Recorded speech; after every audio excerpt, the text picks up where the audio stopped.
نحمده ونصلي على رسوله الكريم اما بعد فاعوذ بالله من الشيطان الرجيم بسم الله الرحمن الرحيم رب اشرح لي صدري ويسر لي امري واحلل عقدة من لساني يفقهوا قولي. باب التنافس في امور الاخرة والاستكثار مما يتبرك به. باب التنافس، ایک دوسرے سے آگے بڑھنے کی خواہش.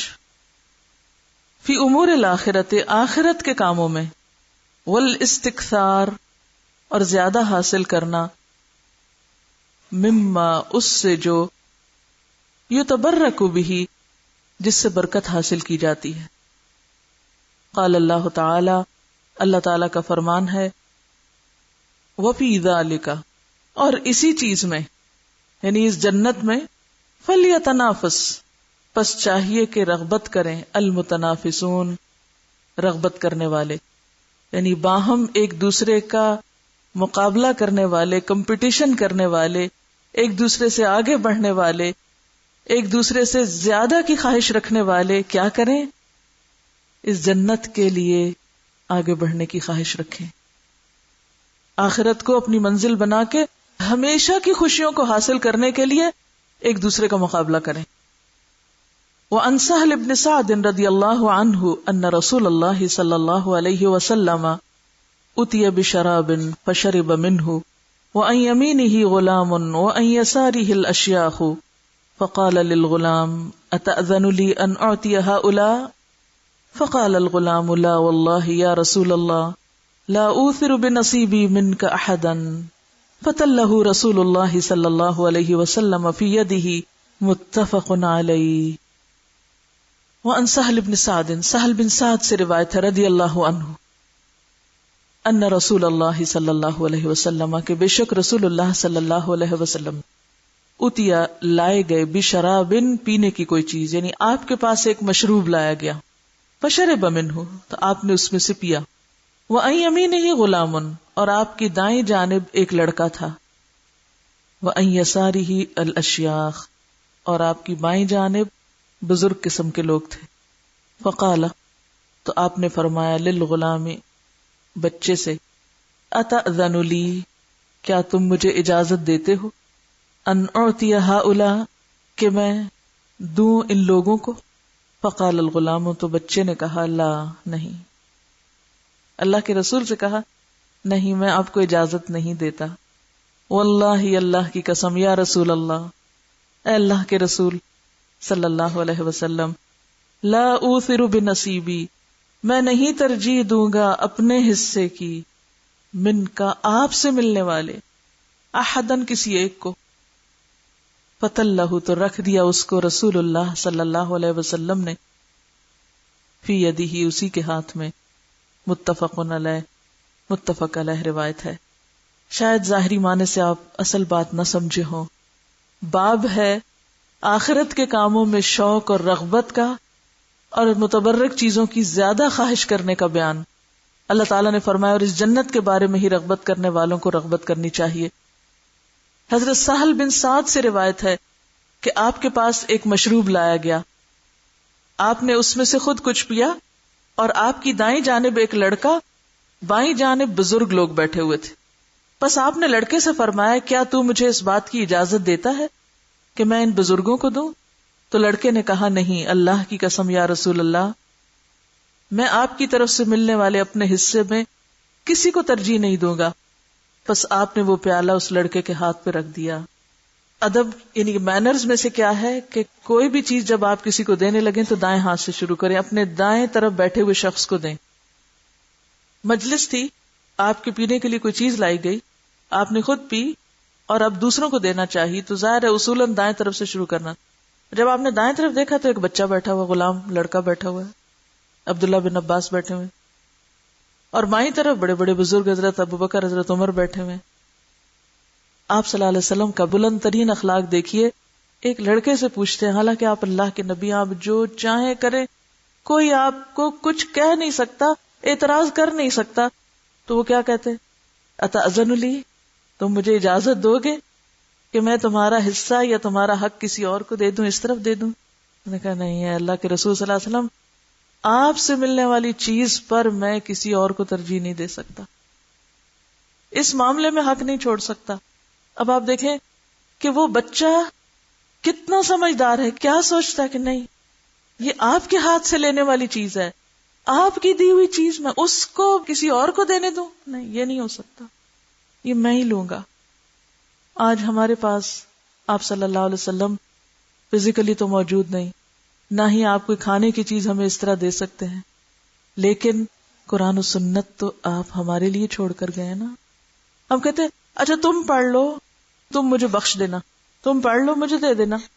کتنے لوگ ہیں ہم میں سے جو ہم کہیں پیارے اللہ کا کلام، پیارے رسول کی باتیں، میں سب سے پہلے کیوں نہ لوں ان کو، پہلے میں ان کو لے لوں، بعد میں دوسری چیزیں لیتا رہوں گا، سب سے پہلے اس طرف میں آؤں. ہم کیا کہتے ہیں وہ بچے سب کچھ پڑھ لینا ایک دفعہ قابل بن جائے، پھر ان کو شادی سے پہلے وہ کورس بھی کرا دیں گے اور قرآن بھی پڑھا دیں گے، اور جب تک ان کے دماغ اتنے خراب ہو چکے ہوتے ہیں کہ پھر وہ ہم روئیں تڑپیں بھی تو ہمارے ہاتھ نہیں آتے. تو جب وہ دین دیا ہی نہیں، ہم نے ان کو دین کی محبت دی نہیں، تو پھر ہم نے ان کو کس کمپٹیشن میں ڈالا ہوا ہے، ان کے مائنڈ میں ہم نے کیا ڈالا ہوا ہے، کس چیز میں کمپیٹ کرنا ہے، صرف دنیا میں. آخرت نہیں دی ہم نے اپنے بچوں کو، آخرت کی سوچ ہی نہیں دی. ہماری سب سے بڑی غلطی یہ ہے، ہم ان کو زور زبردستی ڈانٹ ڈپٹ کے جاڑ پیٹ کے یہ تو کہتے ہیں یہ کرو یہ نہ کرو، لیکن ان کو نہ ریزن بتاتے ہیں، نہ پیارے طریقے سے ان کو آخرت کا شوق دلاتے. ان کو کیا دلائیں، اپنی زندگی میں کوئی نہیں. ہم نمونہ ہے نا، وہ صرف ہماری تقریروں سے تو نہیں سیکھیں گے، وہ ہمیں دیکھیں گے نا کہ ہمارے دل میں ہرس کس کی ہے، دنیا کی. جب وہ ماں کو دیکھتے ہیں، باپ کو دیکھتے ہیں، وہ دنیا کے پیچھے مرے چلے جا رہے ہیں، وہ آخرت کی بات کیوں سوچیں گے، وہ کہاں سے جذبے لیں گے آخرت کے لیے. تو عبداللہ بن عباس کیوں اتنے حریص ہیں کہ نہیں یہ میں ہی لوں گا آپ سے. اور آپ کو پتا ہے کہ کس طرح پھر انہوں نے آپ سے قرآن کا علم اور دین کا علم لیا، اور کس طرح وہ حبر الامہ بنے، اور کس طرح انہوں نے علم کی خدمت کی، اور کس طرح اس قرآن کو پھیلایا.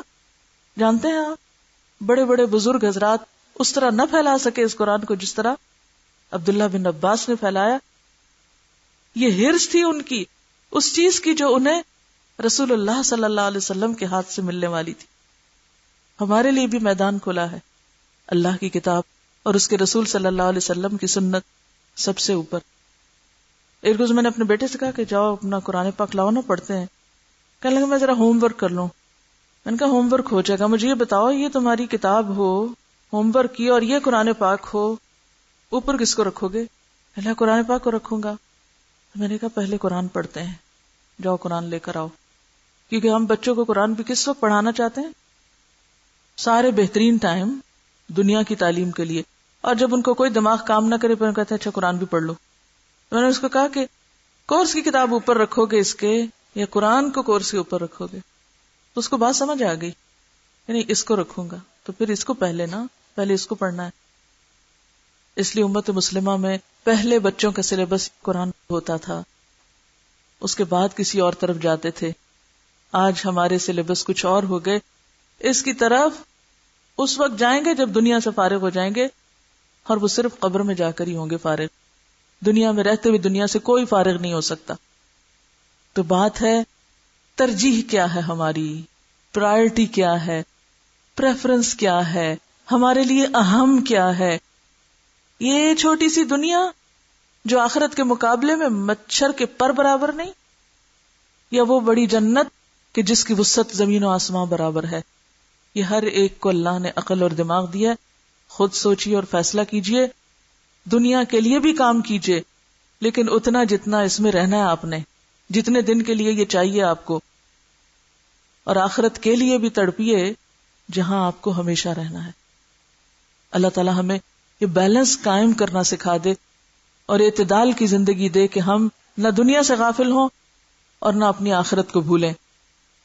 وعن ابی ہریرہ رضی اللہ عنہ عن النبی صلی اللہ علیہ وسلم قال بین ایوب علیہ السلام یغتسل عریانا فخر علیہ جراد من ذہب فجعل ایوب یحثی فی ثوبہ فناداہ ربہ عز وجل یا ایوب الم اکن اغنیتک عما تری قال بلی وعزتک ولکن لا غنی بی عن برکتک رواہ البخاری. وعن ابی ہریرہ، اور ابو ہریرہ رضی اللہ عنہ سے روایت ہے، ان النبی صلی اللہ علیہ وسلم، نبی صلی اللہ علیہ وسلم سے روایت کرتے ہیں، قال، فرمایا، بینا، اس اسنا میں، ایوب علیہ السلام کہ ایوب علیہ السلام یغتسل، غسل کر رہے تھے، عریانن، ننگے، یعنی کپڑے اتار کر، وہی جو تارا پڑھا ہے آپ نے، فخر، تو گرنے لگی، علیہ، آپ پر، جرادن، ٹڈیاں، پتنگے، من ذہب، سونے کے پتنگوں کی بارش ہونے لگی آپ پر، فجعل، تو شروع ہو گئے، ایوب علیہ السلام، یحفی، لپ بھرنے یعنی اپنے دونوں ہاتھوں سے اٹھانے لگے ان پتنگوں کو، جمع کرنے لگے، فی ثوبہ، اپنے کپڑوں میں ڈالنے لگے، فناداہ ربہ، تو پکارا آپ کو آپ کے رب نے، عز وجل، یا ایوب، اے ایوب، الم، کیا نہیں، اکن، میں ہوں، اغنیتک، تجھے غنی کر دیا، بے نیاز کر دیا، عما، اس سے جو، ترا، تم دیکھ رہے ہو، یہ سونے چاندی سے تو میں نے تجھے بے نیاز کر دیا تھا، یہ پھر کیوں اٹھا رہے ہو؟ قال، عرض کی، بلا، کیوں نہیں، وعزتک، قسم ہے تیری عزت کی، ولیکن، لیکن، لا غنا، نہیں بے نیازی، بی، میرے لیے، عن برکتک، تیری برکت سے، رواہ البخاری، اسے بخاری نے روایت کیا ہے۔ حضرت ابو ہریرہ رضی اللہ عنہ سے روایت ہے کہ آپ صلی اللہ علیہ وسلم نے فرمایا، اس دوران کہ ایوب علیہ السلام کپڑے اتار کر غسل فرما رہے تھے کہ ان پر سونے کی ٹڈیاں گرنے لگی۔ حضرت ایوب انہیں لپ بھر بھر کے کپڑوں میں رکھنے لگے، تو اللہ تعالیٰ نے انہیں آسمان سے پکارا کہ اے ایوب، کیا میں نے تجھے ان چیزوں سے بے نیاز نہیں کر دیا تھا جنہیں تو دیکھ رہا ہے؟ حضرت ایوب علیہ السلام نے عرض کیا، کیوں نہیں، تیری عزت کی قسم، لیکن تیری برکت سے تو نے جو مجھ پہ نازل کیا ہے، بے نیازی نہیں ہو سکتی۔ اسے بخاری نے روایت کیا ہے۔ اس سے کیا پتا چلتا ہے؟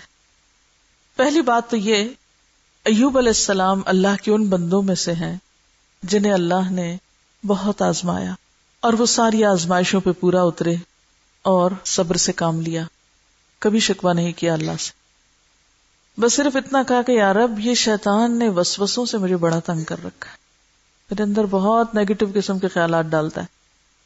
حالانکہ یہ نبی ہیں اللہ کے، جیسا کہ آپ جانتے ہیں کہ اللہ نے ان کو ہر طرح کا مال و دولت دے رکھا تھا، بہت زمینیں تھیں اور سونا چاندی اور مال متاع، مویشی، ہر چیز بہت تھی ان کے پاس، اور اس کے ساتھ نبوت بھی مل گئی۔ اللہ کی بہت شوق سے عبادت کرتے تھے، ساری نعمتوں میں سے اٹھ کے آ کے اپنے رب کے حضور کھڑے ہو جاتے۔ جب انہوں نے لوگوں کو دین کی طرف بلانا شروع کیا تو لوگوں نے کہا کہ آپ کے پاس تو اتنی دنیا ہے، اتنا کچھ ہے، آپ بھلا کیوں نہیں اللہ کی عبادت کریں گے؟ تو اس پر اللہ تعالیٰ نے ان کو آزمائش میں ڈال دیا، اور جو کچھ تھا ان کے پاس سب کچھ واپس لے لیا، فصلیں سوکھ گئیں، مویشی مر گئے، بیماری آ گئی، صحت باقی نہ رہی، حتیٰ کہ گھر والے بھی چھوڑ گئے۔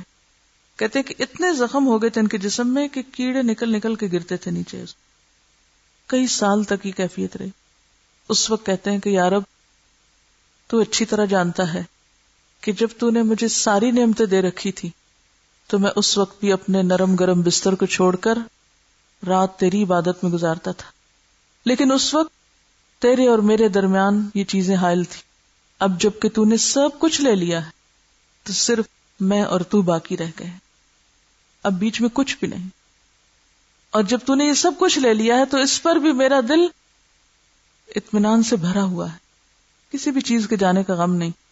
اور اگر شیطان کو یہ پتا چل جائے تو وہ جل بھن کے رہ جائے کہ میں اب بھی اللہ کا اتنا شکر گزار ہوں، پہلے سے بھی زیادہ، یعنی جب سب کچھ تھا اس وقت بھی شکر گزار تھا اور تیری عبادت کرتا تھا، اور جب کچھ بھی نہیں رہا تو بھی کوئی شکوہ شکایت نہیں، اب بھی ویسا ہی عبادت گزار ہوں۔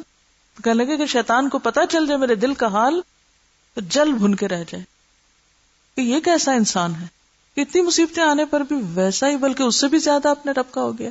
ہمارا حال کیا تھا؟ ہم اچھے بھلے ایک کام کر رہے ہوتے ہیں، ذرا سی کوئی زندگی میں تکلیف پریشانی آتی ہے، سب مقصد بھول جاتے ہیں اور ہر چیز ہل جل کے رہ جاتی ہے، سارے ارادوں میں کمزوری آ جاتی ہے. اس وقت ہم آزمائے جاتے ہیں تو پتہ چلتا ہے کہ ہم واقعی اپنے دعووں میں کتنا سچے ہیں. لیکن یہاں آپ دیکھیے سب کچھ چلا گیا تو اور زیادہ اللہ کی خشوع و خضوع سے عبادت کرنے لگے. بہرحال ایک وقت ایسا آیا کہ آزمائش ختم ہوئی، اللہ تعالیٰ نے پہلے سے بھی دگنا دیا. اب یہ اسی کا ایک حصہ ہے، اور اس طرح دیا کہ ان کے اوپر سونے کی بارش ہوئی، پتنگوں کی شکل میں بارش ہونے لگی. اب آپ سوچیں دنیا میں کوئی دوسرا انسان نہیں کہ جس کو اس طرح دولت ملی ہو کہ براہ راست اس کے اوپر آ کے گری ہو. ہوتا نا کسی سبب سے، کسی ذریعے سے کسی کو کچھ ملتا ہے ڈائریکٹ. اب آپ دیکھیں کہ حضرت ایوب علیہ السلام جو ان چیزوں کی محبت سے بالکل بے نیاز تھے، اور وہ ننگے کھڑے ہو کر نہا رہے ہیں. اس سے یہ بھی پتہ چلتا ہے کہ ننگے غسل کیا جا سکتا ہے، ایک پیغمبر کا اسوہ ہے. تو وہ غسل چھوڑ کر سونا اکٹھا کرنے لگتے ہیں. اور بظاہر دیکھنے میں ایک عمل کیا لگتا ہے کہ جیسے کوئی شخص نعوذ باللہ دنیا کی شدید محبت میں مبتلا ہے، تو اس کو یہ بھی بھول گیا کہ میں اس وقت نہا رہا تھا، اور وہ جلد بازی میں شاید سونا اکٹھا کر رہا ہے. لیکن اللہ کے بندے کا دل وہ کوئی لالچ بھرا دل نہیں تھا. وہ سونے کو سونا سمجھ کے نہیں لے رہے تھے، وہ اسے اللہ کی رحمت اور اللہ کی طرف سے براہ راست ملنے والا ایک انعام سمجھ کے لے رہے تھے. تو اسی لیے اللہ تعالیٰ نے ان سے پوچھا کہ ایوب، میں نے تو تجھے ان ساری چیزوں سے بے نیاز کر دیا تھا، پھر یہ سب کیا؟ کہنے لگے کہ یا رب کیوں نہیں، میں ہر چیز سے بے نیاز ہوں، یعنی کوئی بھی چیز میرے لیے تجھ سے مقدم نہیں، تجھ سے آگے نہیں. لیکن تیری عزت کی قسم، بلا و عزتک ولیکن لا غنا بی عن برکتک، میں ان چیزوں سے تو بے نیاز ہوں، تیری طرف سے آنے والی برکت سے بے نیاز نہیں ہوں. تو اس سے کیا فرق سمجھ میں آتا ہے کہ بندہ مومن کو دنیا کی کوئی نعمت، کوئی بھی چیز ملتی ہے تو وہ اس کی طرف لالچ بھری نگاہ نہیں ڈالتا، وہ اس چیز کی محبت میں مبتلا نہیں ہوتا، وہ اس کو اللہ کا فضل سمجھ کر قبول کرتا ہے اور اس پر بھی اللہ کا شکر ادا کرتا ہے اور اس کو اللہ ہی کے راستے میں خرچ کرتا ہے. اگر ایسا رویہ اور ایسا طریقہ ہو تو اس میں کوئی ناپسندیدگی کی بات نہیں. تو اصل چیز پھر کہاں ہے؟ یہاں بھی آپ دیکھیں بظاہر ایک مسکنسپشن بھی ہو سکتی ہے نا. اگر آپ کسی کو دیکھیں کہ وہ دنیا کی کوئی چیز لے رہا ہے یا دنیا کی کوئی نعمت ہے اس کے پاس، تو آپ فوراً ججمنٹ پاس کرتے ہیں. کیا ویسے تو بڑا دینی بنتا ہے لیکن دیکھو کیسی دنیا کی محبت میں مبتلا ہے. حالانکہ آپ نہیں جانتے کہ اس کے اندر کا حال کیا ہے، وہ کسی بھی چیز کو کیوں لے رہا ہے اور کیوں دے رہا ہے، اس کے نزدیک اس چیز کی کیا اہمیت ہے. اس لیے ایک تو ہمیں ججمنٹس پاس کرنے سے پوری طرح پرہیز کرنا چاہیے. فوری لوگوں کے عمل اور نیتوں کے فیصلے نہیں کرنے چاہیے کہ فلاں کی نیت ایسی اور فلاں کا طریقہ ایسا ہے. دیکھنا یہ چاہیے کہ وہ کس جذبے اور کس نیت اور کس خلوص سے کون سا کام کر رہا ہے.